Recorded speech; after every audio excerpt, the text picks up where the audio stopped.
Boa Boa noite, tarde, professor. César. Tudo Tudo bem? certo? Olha onde eu tô Beleza. aqui, cara. Roubei seu lugar, hein? Sentou na minha mesa hoje? Que bom. Então agora meu lugar vai ficar melhor agora. Tá melhor, sendo melhor utilizado. César, estava aqui já fazendo a introdução. Hoje já é a penúltima resenha do ano. Estamos chegando ao final e temos bastante coisa hoje para comentar. A semana ela começa a ficar um pouco menos densa de novidades, de dados, principalmente, mas tem bastante coisa que a gente tem visto se concretizar de algumas coisas que a gente até tinha falado já recentemente, né? Então, vamos começar hoje falando sobre Estados Unidos, né? Para variar um pouquinho. A gente está vendo que a bolsa está subindo bastante, os dados ali estão resilientes, mas como o título aqui da resenha de hoje, sugerido por você, inclusive aqui, tá tudo bem, mas e aí, o que está acontecendo nos Estados Unidos? Diga aí. É isso aí, professor. Boa noite, vamos lá. Penúltimo bate-papo do ano, né? Ano que vem, eu acho que o pessoal vai estar mais off aí com as famílias, ou vai ter muita gente trabalhando também, mas a gente vai continuar a trabalhar e vamos fazer semana que vem o último programa que a gente do ano, né? Então, hoje o nosso título é esse, né? Tá tudo bem, mas então a gente teve uma semana pouco movimentada, o pessoal já está indo para a praia, todo mundo já está pensando no Natal, no Ano Novo, mas o mercado não para, né? A gente está aqui sempre renda fixa, renda variável, tá tudo não para, não para. E a bolsa americana, ela subiu muito nos últimos tempos, mas né, uma diretora do Fed, né, lá dos Estados Unidos, veio a público falar, ó, não estou entendendo essa euforia aí, né? Vocês estão prevendo aí, parece que estão prevendo uma redução nos juros amanhã, ou na próxima reunião, e não está assim, né? A situação ainda não é tranquila, a gente ainda está preocupado, pode ser que tenha redução, e se ela começar a acontecer, ainda vai demorar um pouco, algumas reuniões e tal. Né, lembrando aqui que, só mais por curiosidade também, o Fed ele não é unificado, né? Aqui o Banco Central ele tem o, o, o Copom, ele tem um presidente, tem a diretoria, tem todo mundo ali, Ele é mas a centralizado, sede né? é centralizado, né? A sede fica em Brasília, tem um prédio do Banco Central aqui Em São em São Paulo e Paulo. tal, mas, Tem mas alguns lá nos Estados Unidos espalhados pelo Brasil também, isso, né? Mas as decisões são centralizadas. o mais famoso eu acho que é o de Fortaleza, por causa do assalto ao Banco Central de lá. Mas o Fed não, ele tem 13 sedes, se não me engano, são 13 espalhados pelos Estados Unidos. A gente pode até falar depois mais sobre como foi formado, né? Ele é bem diferente de todos os bancos centrais do mundo, ele é quase uma exceção aí no mundo dos bancos centrais, e uma representante de um Fed local veio a público falar isso para a gente ter que esse otimismo para ela era injustificado, né, na bolsa e tal, e a gente esperava que talvez pudesse ter algum rebote, né, no índice e tal, mas não, o pessoal lá continua comprando bastante e a bolsa está indo muito bem lá, mas, né, a gente tem que sempre ficar atento a esses outros, aos índices e aos dados que o mercado passa para a gente, né, assim, a gente quer sempre ver a bolsa subindo, mas em momentos de euforia excessiva, a gente tem que ficar, né, abrir o olho, ficar com mais, aumentar o nível de precaução ali, porque a gente lida com risco, né? A gente não lida só com remuneração, a gente lida com risco, e o risco terceirizado, né? O risco não é nosso, é dos nossos clientes. Então a gente tem que ficar sempre atento e acompanhando direitinho aí. Mas esse é mais ou menos, né? Vai ser a nossa temática aqui durante esse programa. Otimismo, mas calma, Com vamos olhar os cautela. dados com cautela. Isso aí. E os Estados Unidos então tem esses dados, né, que estão vindo interessantes, mas até em linha com essa cautela pregada pelos presidentes ali dos bancos centrais, dos Feds, a gente tem visto que tem muitas coisas, muitos gatilhos que podem piorar a economia e, enfim, trazer algum problema, um efeito rebote ali. E a gente viu essa semana que aconteceu ali na guerra do Hamas, né, que atacaram ali alguns navios ali no canal de Suez, que Depois é interessante que todo mundo dê uma olhada ali no mapa para ver como ele é relevante para caramba, não só para vários lugares, né? Até mesmo o Egito recebe muito dinheiro ali de pedágio e aquilo aí vai afetar uma série de países e vai deixar o custo do frete muito alto, né? O que aconteceu lá? Fala um pouco para gente. Então, vamos lá. A gente comentou aqui em vários programas que a guerra do Hamas com Israel é uma guerra localizada, né? Ela não tem outros países envolvidos assim diretamente com tropas e tal. Mas a gente falava sobre a probabilidade de isso escalar para os países árabes ali de perto, que são produtores de petróleo, e, consequentemente, né, a gente ter né, consequências aqui para o nosso próprio, para os investimentos, para o mundo, né, para o nosso mundo aqui. E a gente alertava para isso, né? A gente alertava para um conflito que pudesse crescer, a entrada de outros países, ou aliados de Israel, ou aliados do Hamas. Isso não aconteceu tão diretamente, mas os navios que fazem frete de petróleo ali pelo canal de Suez, né? Eles passam pelo canal de Suez, saem pelo Mediterrâneo, que corta um caminho muito grande. Eles foram atacados, vários navios foram atacados pelos Houthis, né? Que são os rebeldes do Iêmen e que são aliados ao Irã, que estão do lado do Hamas na guerra.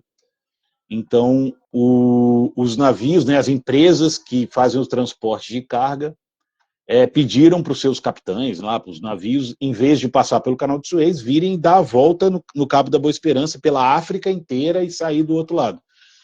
E isso aumenta o custo do frete de forma gigantesca, né? E afeta bastante a questão de preço e tal. E aí ela chega, né? É aquele negócio da borboleta bate a asa no Japão, dá um tsunami do outro lado do mundo, né? Então, aconteceu, né? O que a gente vinha comentando aqui, né, obviamente não é o que a gente queria, né? A gente prefere estar errado nessas horas do que certo. E o pior, né? Agora tem muita gente que fala que desde o fim do padrão ouro, né? O dólar não tem lastro, não tem nada que segure a moeda americana. Bom, o lastro americano está indo lá para o Iêmen agora, né? São 50 destroyers, um monte de porta-avião e tal.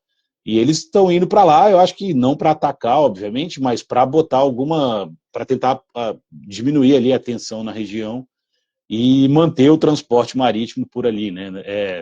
A gente viu recentemente esse dado, né? 90% do transporte de mercadorias no mundo é feito de forma naval, né? Então é um dado relevante, assim, né? Tem muito navio que passa ali, o canal de Suez a gente lembra ano passado que um navio ficou preso ali, né? Encalhou no canal de Suez, deu um pandemônio ali de navio parado com carga e tal, deu uma consequência gigante para a economia também. E a gente espera que isso seja resolvido da melhor forma possível, sem escalar a guerra, sem prolongar esse desvio na rota dos navios também. Lembrando que a gente já falou disso em algumas outras oportunidades, que o problema de você aumentar o preço do frete é que ele afeta todos os produtos. Então, isso vai ter uma pressão inflacionária novamente, e aí não é só uma inflação no Brasil, ou nos Estados Unidos, ou na Europa, é uma inflação global. E aí tudo isso vai caminhar para aquela positividade que a gente estava vendo na semana passada, que são os países voltando a reduzir a taxa de juros. Então, o aumento da inflação, se isso de fato escalar, vai tomar proporções que podem trazer um prejuízo grande. Inclusive, já tem vários países que começaram já a boicotar ali o canal de Suez, pelo menos temporariamente, porque um ataque ali pode custar muito mais do que o aumento do frete. Então, é uma coisa muito relevante. E a gente, né, tinha falado também sobre China, né, que teve uns avanços nos dados ali de PIB, crescimento, porém, esse também já deve ser um fator que pode afetar isso, né? Mas tem muito mais coisa além disso, né? O que a gente tem a dizer sobre China hoje, César? Então, a perspectiva para o crescimento do PIB chinês é positiva, né? O PIB deve crescer em 2024, mas eles estão com um problema grande de demanda, eles estão com problema de consumo, eles estão com problema de investimento, né? Essas variáveis estão abaixo da média. A China precisa ter muito investimento, precisa ter muito consumo, precisa ter uma demanda elevada, né? Precisa que o mundo tenha uma demanda também. Precisa que o mundo tenha uma oferta grande, porque eles demandam muito do próprio mundo, né? E eles têm mantido uma política fiscal e monetária bem expansionista, né? Então eles mantiveram a taxa de juros baixa na última, eu nem chamar de reunião, né? Mas na última divulgação das taxas de juros da China. E o governo ainda também está fazendo um esforço grande para colocar dinheiro na economia e tal, mas eles estão numa situação assim que a gente gosta de comparar, e a gente vai falar daqui a pouquinho com o Japão, né? Mas o Japão já está há quase 30 anos. E o japonês, ele não tira o escorpião do bolso, né? Ele não gasta para nada, tudo ele poupa, e isso é um problema no Japão, né? Mas daqui a pouco a gente fala, e a China não quer virar esse país, né? Não quer virar um país que as pessoas tenham medo de gastar, com medo do futuro, e aí tá sempre pouco, tudo que recebe poupa, consome pouco, porque acha que o problema pode piorar um pouquinho ali na frente. Até porque o Japão, ele possui essa característica há muito tempo, como você falou, ele já é cultural, mas o próprio povo japonês tem uma cultura que levou o país a fazer dessa forma, né? Não é o contrário. Então isso o Japão ele comporta esse tipo de situação. Quando a gente olha para a China, ele é um pouco diferente. A China ela é um país que não está acostumado, está bem oposto a isso. Sim. E que tem também uma situação de crescimento que foi motivado pelo tamanho da economia, pelo tamanho da população, que nunca foi a situação do Japão. Então também tudo isso vai impactar, né? Mas já vamos emendar então no Japão, né? Que a política monetária deu uma afrouxada por lá, mas o que tem acontecido ali? Então, lá no Japão, a política monetária está o que a gente chama de ultra frouxa ou ultra expansionista, ela está a -1, ou seja, o governo paga para você pegar dinheiro dele, e mesmo assim, né, mesmo assim, a economia não pega no tranco, eles não conseguem essa reação. O Japão foi um país que foi pouco impactado pela Covid, no sentido econômico, obviamente, porque eles já estavam numa espécie de Covid, né? Eles já estavam num cenário econômico que as coisas não se desenvolviam, né? Tem uma expressão popular que quando o povo fala, economista não gosta, mas a economia não girava, né? Você não pega o dinheiro de um, passa para o outro, compra não sei o quê, e aquilo vai aumentando o PIB, vai gerando valor agregado e tal. E o Japão está, né, nesse problema, né? Ele baixa os juros e a economia não responde, né? Ninguém toma mais crédito, ninguém faz investimento, ou quando faz é muito baixo e o consumo é baixo e tal. Apesar de ainda ser um país bem rico, de ter uma renda per capita bem alta, um país super organizado e tal, eles estão precisando ali de um estímulo, e o estímulo não vem, né, de lugar nenhum. Não está vindo da política monetária, não está vindo da política fiscal. Então é um país que está com uma incerteza econômica grande, né? Então, e por mais que pareça, né, que vamos fazer, né, às vezes a gente segue o manual, né, vamos baixar a taxa de juros, porque as pessoas vão pegar crédito, e aí todo o ciclo econômico funciona e é mais contratação, é mais grana rolando, é mais consumo e tal, e o PIB vai aumentando, e não é isso que acontece no Japão, apesar de ter um baita PIB e tal, né, assim, o problema deles é muito menor do que isso, eu acho. Na Europa também a gente viu que não desceu o juro, mas pelo menos manteve, né? E como a gente a Europa já vem carregando um problema grave também de crescimento há muito tempo. Isso também se agravou muito com a guerra anterior ainda, né? Falando sobre Rússia e Ucrânia ali, que fez o preço da energia lá subir demais e atrapalhou. Tiveram problemas climáticos, então assim, a Europa também vem de graves problemas por muito tempo, né? Então, mesmo ela mantendo os juros, manteve, mas o que aconteceu lá na Europa? Então, a Europa resolveu manter os juros, mas reduziu a previsão do crescimento do PIB ano que vem de 1 para 0, né? A Europa sofre muito com questão de crescimento de PIB. Eles têm, há muitos anos já, né, um problema com isso. Estão com problema de déficit populacional, que por um tempo foi sanado com imigração, mas aí agora está tendo alguns conflitos políticos, né, que a gente não gosta de entrar muito aqui, porque não é nossa especialidade, mas a Europa continuou revisando as taxas de crescimento para baixo, né? Eles estão com a inflação acima da meta, né? Também estão tentando puxar a inflação para o centro da meta, assim como os Estados Unidos, assim como o Brasil, assim como vários países no mundo depois da pandemia. Mas a Europa, a Europa é um grande mais, né? Acho que é o mais de tudo, né? Porque tudo funciona, mas a impressão que a gente tem é que nada está funcionando, mas ao mesmo tempo eles mantêm os índices de DH, índices de renda, de pobreza ainda não, né, os índices são muito bons, né, talvez os melhores do mundo, com certeza, principalmente na parte norte lá, mas isso, é o mais, né, a gente vinha de uma época de falar as coisas como elas estavam, como elas são, mas agora os mais começaram a aparecer e é bom a gente abrir o olho também. Com certeza. E agora sim, vamos para nosso Brasilzão aqui. Acho que é onde teve grandes mudanças aqui, né? A gente passou ali pela aprovação, que acabou de sair, né, recentemente. É, Saiu agora a aprovação da reforma tributária. Teve alguns pontos muito positivos ali, que acho que virou destaque no mundo inteiro, que é um primeiro passo, ele está muito longe de chegar onde nós precisamos, mas a nota ali, né, de crédito aumentando, ainda não somos ainda grau de investimentos, mas fala um pouquinho sobre Brasil, o que está acontecendo? então, o Brasil é o mais ao contrário, né, em relação todos os países que a gente falou acima, todas as regiões.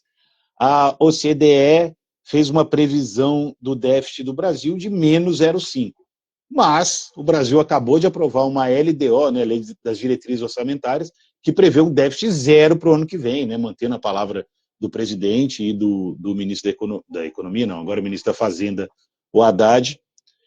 Mas a Bolsa está bombando, porque o fluxo estrangeiro bateu um novo recorde em dezembro, né? Está entrando muita grana de estrangeiro aqui, eles estão comprando Bolsa, e a gente vê pelos dados que o gringo está entrando muito forte, os institucionais estão saindo, ou seja, está tendo muito resgate de fundo, e eles estão. Os fundos que têm pessoa física estão sofrendo resgate, e eles são obrigados a vender, né? E diminuir posição em bolsa.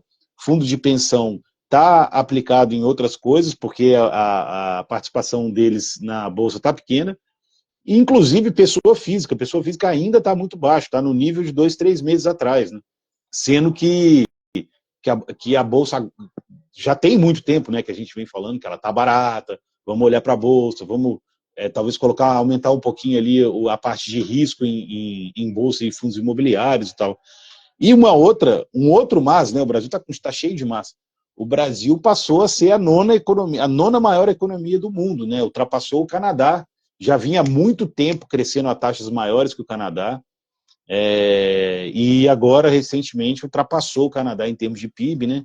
Eu acho que é uma boa notícia, mas a gente tem, né, para não esquecer, a gente tem sempre que olhar para o PIB per capita, né? Nesse a gente está bem para trás, assim, e a gente também não pode, não acho que é certo a gente ficar se comparando com países ricos, né? A gente tem que se comparar com os países aqui da América Latina, do México e tal, mas o Brasil ter passado o Canadá e ser a nona economia do mundo é uma boa notícia, a gente está crescendo, o agro tem puxado bastante por esse lado, né? E tinha mais algum mas? Acho que não, eram todos esses. Então, assim, o Brasil teve uma revisão ruim, né, de déficit para o ano que vem, isso significa que o estrangeiro está olhando para as contas do Brasil e não está botando muita fé que a gente vai dar conta de fechar o ano no zero, né? O governo peitou, né, peitou bancou o que tinha falado antes, que ia fazer o déficit zero, vai tentar fazer o déficit zero. A gente espera muito que consiga, né? O ideal seria até ser um déficit positivo, mas dado como a situação das contas, um déficit zero já seria uma coisa extraordinária, né? Eles passaram ainda agora a reforma tributária, vai demorar 10 anos para ser implementada, vai ser feita em muitas etapas e tal, mas já é algum avanço, né? Ela saiu muito picotada do Congresso, né? Parecendo um Frankenstein lá com tanta emenda, não sei o quê, mas a gente espera que ela seja benéfica nesse sentido e que o que a gente precisa no fim das contas é que a receita não suba tanto quanto as despesas parecem que vão subir, né? Porque só assim que a gente vai conseguir zerar esse déficit. Se a despesa subir muito, é obrigatório subir a receita, não tem como fazer. E como que o governo sobe a receita? Aumentando imposto, né? Cobrando mais imposto, tirando dinheiro da economia e tal, e não é o que a gente gostaria de ver aqui, né? A gente quer que o dinheiro fique aqui para financiar, para investir, para gerar emprego, para gerar renda, para gerar coisas para todo mundo. Uma das formas também de aumentar a receita, afinal das contas, é mesmo que você consiga abaixar a alíquota, mas conseguir ter mais giro na economia, né? Como o César falou Sim. que no economista não gosta de falar, mas isso também não é bonito, é fácil de falar e difícil de implementar, né? Então vamos acompanhar, porque como o César bem pontuou, o fluxo ele aumentou bastante, fluxo recorde no Brasil, né, do estrangeiro na Bolsa Brasileira. Isso puxou a Bolsa absurdamente em novembro, continua puxando agora em dezembro. E a nota, né, do rating, a nota de crédito do Brasil também melhorando, são sinais que com certeza vão motivar ainda a isso continuar crescendo. Então, quando a gente olha para a Bolsa, a gente falou, desde a primeira resenha ali, é uma coisa que a gente mais tem falado, que a Bolsa está muito barata. Hoje Isso. ela já não está tão barata quanto antes, né? Teve uma subida grande, mas ela ainda continua barata. Porque quando a gente olha para o lucro que as empresas estão gerando, né? Então, ou seja, ela gera ainda muito valor dado o preço que ela está hoje. Então tem espaço ainda para valorizar. É, obviamente, sempre ponderando todos esses pontos que a gente mostrou ali, né? Que quando a gente olha que o mundo ele é muito relevante para a nossa bolsa, então metade aí da nossa bolsa praticamente ele é do estrangeiro, né? Na verdade, até um pouco mais, mas vamos simplificar em metade. Quando a gente olha que o estrangeiro ele ainda tem muita interferência na nossa bolsa e ele está passando por muita dificuldade, tem muitos mas que podem interferir nesse preço. É importante que a gente mantenha o pé no chão, que pondere não somente a possibilidade de ganho, mas também o risco que ele existe. E com isso, a gente também vai fazer as nossas disposições, nosso tamanho de exposição à renda variável da forma mais adequada, num preço que, se acontecer algum desses mas surpreenderem ainda negativamente, a gente tem que estar preparado para isso e o tombo não ser tão grande. Então, por isso também que é É, importante a gente e, ponderar isso. e tem outra coisa, né? A Bolsa está na máxima histórica, mas se a gente comparar, talvez, a última máxima e tirar o IPCA, ela não esteja, né? Em termos reais, talvez ela não esteja, e com certeza em dólar ela não está na sua máxima, né? Se a gente, o estrangeiro que olha para o Brasil, para a Bolsa em dólar, ela ainda está muito abaixo do que ela já foi um dia, né? Então, acho que isso e também influencia muito na decisão do cara de trazer o dinheiro para cá, de investir no Brasil. E como a gente já falou em outros episódios também, o Brasil está bem, talvez não esteja tão bem, mas está muito melhor que os outros emergentes. Então, quando o cara olha para o dinheiro, pega lá, gastou tudo que ele tinha que gastar, sobrou uma moedinha no bolso, ele falou, puta, essa aqui vai para o emergente. Mas qual emergente? Aí está vindo para o Brasil. Com certeza. A gente tem. Esse é um ponto importante, relevante, né? Em real, realmente ele já bateu, e em dólar ainda não, né? Mas também tem que ser levado em consideração de que esse aumento da nossa nota ainda não nos colocou em grau de investimento. E Sim, entrando em grau de investimento, isso vai trazer um fluxo muito maior do exterior, mas imensamente maior. Isso porque muitos, como o César comentou um pouco ali, que os fundos de pensão, fundos institucionais, né, que são muito grandes, eles precisam investir em países que tenham. Isso faz parte do regulamento dos fundos, né? Ele tem uma liberdade de atuação. E muitos desses regulamentos, eles proíbem investimentos em países que não estejam, pelo menos, em grau de investimento. Então, a gente ter esse grau de investimento, já tem muito gestor querendo investir aqui no Brasil e não investe por conta dessa restrição. Então, liberando isso, destravando isso, com certeza o fluxo estrangeiro aumenta bastante e aí a gente vê, de fato, a Bolsa decolar, né? Então, tem riscos muito expressivos, muito grandes, mas tem oportunidades também muito interessantes. é isso. E o grau de investimento é uma variável muito importante. A gente está com um risco país bem baixo. O que está segurando a nossa nota hoje, né, segundo as próprias agências de rating, é o fiscal. Com certeza. Então, uma outra coisa, falando bastante de bolsa, de como os países estão se comportando, a gente está vendo também que essa tendência de taxa de juros de queda, ela é global, mas no Brasil ela já está já correndo antes, né, dos demais.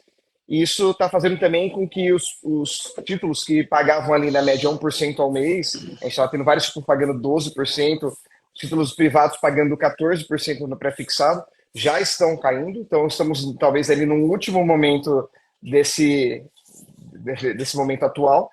que vai manter essas taxas interessantes. A gente viu os títulos públicos que pagavam ali IPCA mais 6 para um médio e longo prazo. Já caminhou ali para um IPCA mais 5,5, 5,2 para um pouco mais curto, então também já estamos sentindo esse impacto. Por isso que também é importante ter esse equilíbrio de renda fixa com renda variável, né? Mas estamos acabando ali um ciclo e vai nos forçar para ter forçar entre aspas, a ter uma exposição ali em ativos de risco. Então é importante a É, gente tomar essa nota. E ativos de risco não somente em renda fixa, o, em renda variável, estou falando também de crédito privado, exposição, sair do soberano, é, né? o ciclo da taxa de juros, né, ele é longo. Então a gente espera que ele seja, que ela venha a se reduzir, seguindo os juros futuros que a gente acompanha, né, o DI futuro já caiu bastante. Então a gente espera que a Selic também faça esse movimento. E quando existe essa expectativa, né, como a gente fala, economia, ceteris paribus, tudo mais constante, ou tudo mais como a gente espera que fique, e a taxa de juros comece a cair, a gente tem uma boa oportunidade em taxas pré-fixadas para 2, 3 anos, porque a perspectiva da taxa de juros para esse período é entre 8,5 e 9, 8,5 e 9,5, e as taxas de pré ainda estão sendo negociadas acima de 11%, mesmo de, de, de títulos bancários, né, que tem FGC, que são mais seguros e tal, mas no mercado de crédito privado elas estão rodando um pouco acima, né, a maioria não tem nem imposto de renda. Então, para carregar por 2, 3 anos, né, assim, no médio prazo, as taxas pré têm uma perspectiva muito boa aí de valorização. Com certeza. E caminhando aqui para o nosso encerramento, tem hoje uma curiosidade aí, né, sobre Mansa Musa, que é, que Mansa é esse? Musa, você conhece esse cara? Cara, eu já ouvi falar, um tal de Rei dos Seis. ele é ele é apontado como o cara mais rico da história da humanidade, né? E ele nasceu num improvável país, né? Infelizmente, para um cara rico, que é o Mali, na África. Ele foi o rei de Mali durante, ali na época de 1310 até 1340, mais ou menos. E o Mali era um país muçulmano, né? Os muçulmanos já tinham passado ali pelo norte da África, já tinham entrado na Europa, já tinham sido expulsos da Europa e voltaram para o norte da África, ficaram ali. E o Mansa Musa, ele teve, né, uma fortuna estimada hoje, ninguém sabe dizer muito bem ao certo e tal, de cerca de 400 bilhões de dólares, né? E 400 bilhões de dólares numa época que devia circular no Mali 400 bilhões de dólares e um centavo, né? Hoje tem muito bilionário com centenas de bilhões, mas o mundo inteiro tem muito mais grana do que isso, né? O cara era bilionário, tinha 400 bilhões numa época que ninguém tinha nenhum dinheiro. Então o cara tinha praticamente todo o dinheiro do Mali, provavelmente da região ali, né? E o mais interessante dele, além dele ter essa grana inacreditável, foi que, como muçulmano, né, ele tem que fazer uma peregrinação para Meca, né? Todo muçulmano tem que fazer durante a vida uma peregrinação para Meca. E ele saiu do Mali até Meca, são mais ou menos 4.000 quilômetros, 4.000 uns quebrados, passando por todo o norte da África. Ele levou 60 mil pessoas com ele, 12 mil escravos, cada um carregando 1,8 kg de ouro, porque ele tinha que alimentar aquele pessoal todo, ele tinha que se proteger, ele queria aproveitar a viagem para fechar acordos comerciais ali, só que ninguém tinha ouvido falar no cara. E de repente aparecia um exército lá com 60 mil pessoas e o cara em cima de um elefante, sei lá, em cima do que, de um camelo. E aparecia lá e falava: galera, tô aqui em paz, tô indo para Meca, deixa eu passar aí e tal. E ele chegou no Cairo, ficou amigo lá do cara, dono do Cairo, lá do Egito, sei lá, se ainda era aqueles reis egípcios, não sei o quê.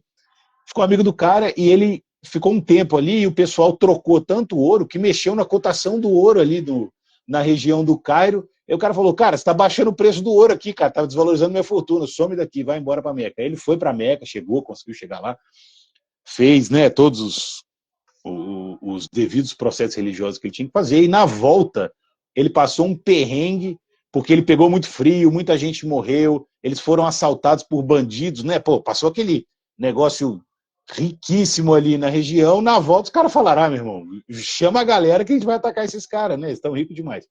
Então eles foram muito atacados, sofreram muito com o frio, sofreram com a fome e tal, mas conseguiram voltar para o Mali, estabeleceram rotas de comércio e tal. E aí essa é a curiosidade, né? A gente nunca imaginar. Muita gente fala que é o John Rockefeller, né? O cara que nasceu lá em 1800 e pouco nos Estados Unidos, que também teve uma fortuna gigante, aposentou novo, foi morar na casa dele lá 50 anos e tal. Mas o maior foi um africano muçulmano negro do Mali. É isso aí, interessante. Quem sabe um dia a gente chega lá, hein, César? Pois é. Até lá, então, vamos agradecer aqui aos poucos, porque depois que eu chegar nesse nível eu vou ter que parar de gravar a resenha aqui, infelizmente.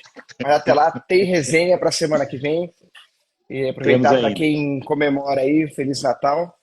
E voltamos novamente na próxima semana com mais novidades.